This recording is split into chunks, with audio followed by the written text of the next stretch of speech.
A web browser has a special download capability that you can invoke with a specific response from the server. This lesson is about setting things up so the user can click on a download link and download a file.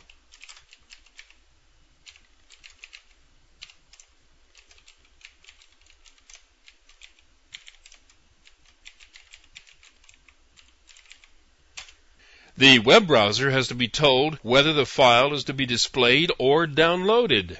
Here's an example of a JPEG file being used for display. This is a JPEG file that has a data element inside the application. The reference is the URL of the JPEG, and the browser will take that as a file to be displayed. On reading the file, the browser will detect that it is a JPEG image and will use the default program for that file type. In most cases, the browser itself is the default display program and it just displays the image. This is the same thing. The only difference is that the image here is a PNG file, which can also be displayed by the browser, and it is on a different host on the internet. I included it here to emphasize that the reference to the image file is actually a URL link. Whenever you have such a link, the target of the link is displayed, not downloaded. You normally have to do some special tricks to get it to download. Some files will switch in some browsers to download mode. For example, if the target of the link is a zip file, the browser will sometimes assume that you want to download the file. But that's not guaranteed. The system could be configured for a program to run and handle zip files, and that program could just list the members of the file. That's a bit of an extreme example, but the point is that you have to do something special to guarantee that the browser knows that you want to download the file. In this example, I have defined a servlet that can be used to download any JPEG file. This link is to the servlet named Sender1. It has passed two arguments, the name of the JPEG file and the name of the directory containing the JPEG file. Now, this path is not a URL. It is the complete path to the directory holding the file. This file is not a part of the application. It's somewhere on the disk of the server computer. Let me show you the servlet.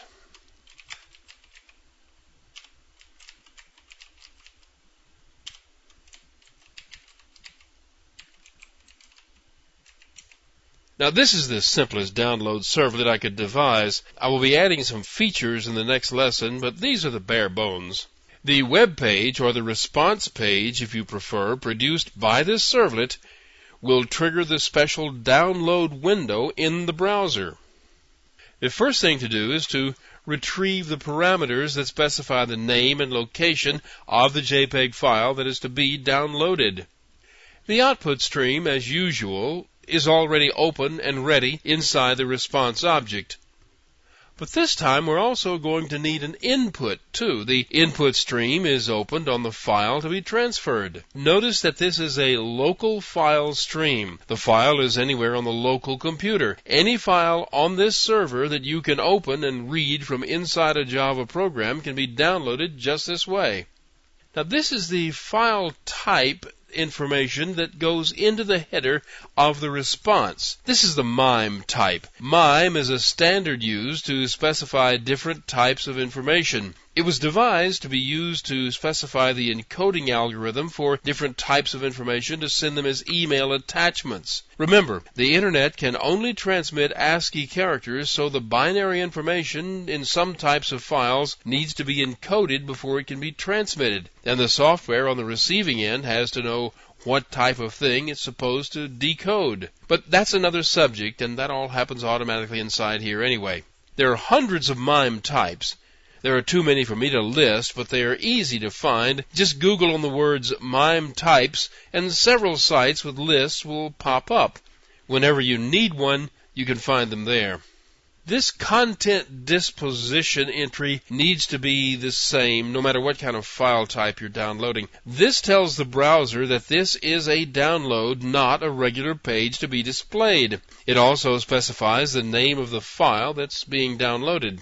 Here's where the data is sent to the output. It is read 1 byte at a time and written to the output that way. The encoding, if any, will be done automatically while the data is on its way out.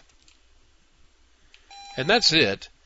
The servlet's doPost method is simply a call to doGet, so the same thing will happen either way. Here is the application, which shows the request download.html file. This first link displays the JPEG file directly in the browser window.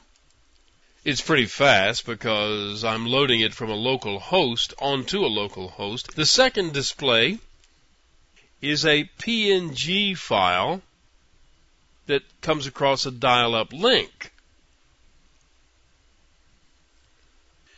And the third is the download.